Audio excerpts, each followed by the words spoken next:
Coming up, an adventure in 19th century Mexico with a mad scientist. An optimistic sci-fi novel. Plus, our distraction of the week. I'm Mel. I'm Dave. This is the Library of Lost Time. Silvia Moreno-Garcia has become one of my must-read authors. Her book, The Gods of Jade and Shadow, is charming and made me explosively ugly cry. That's the highest praise I can give. All of her books are set in Mexico, and her settings are very vividly rendered.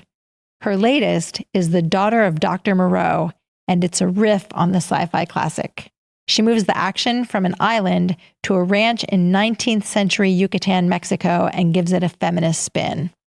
She has a real affinity for taking the tropes of iconic genres like noir and vampire lore and folk tales or a Gothic manor house story and kind of subverting your expectations to make it into something really fresh.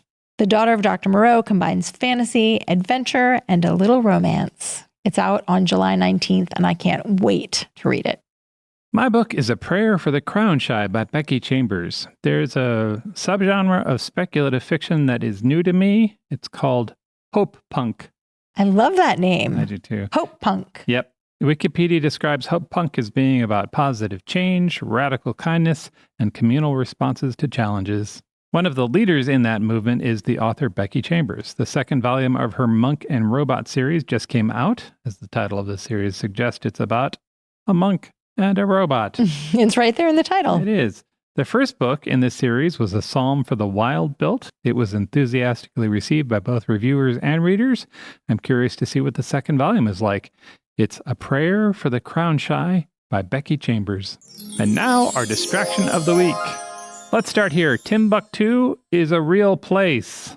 It's not just a euphemism for the end of the earth. It's a city in Mali on the edge of the Sahara. And it used to be a center of learning. It's home to one of the world's oldest universities.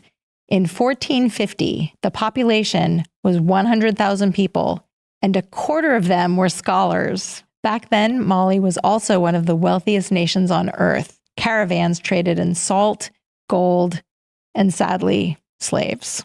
Things are challenging in Mali these days. They've had 2 coups d'etat in the last 2 years, and that was on top of the pandemic. Tourism has shut down. The U.S. State Department recommends you avoid the whole situation. There is a small thing you can do to help. You can send a postcard to someone you love from Timbuktu. Yeah, a former tour guide named Ali Niali created a website called Postcards from Timbuktu. For about $10, you pick a postcard, then a person in Timbuktu will write out your message by hand and send it anywhere on earth.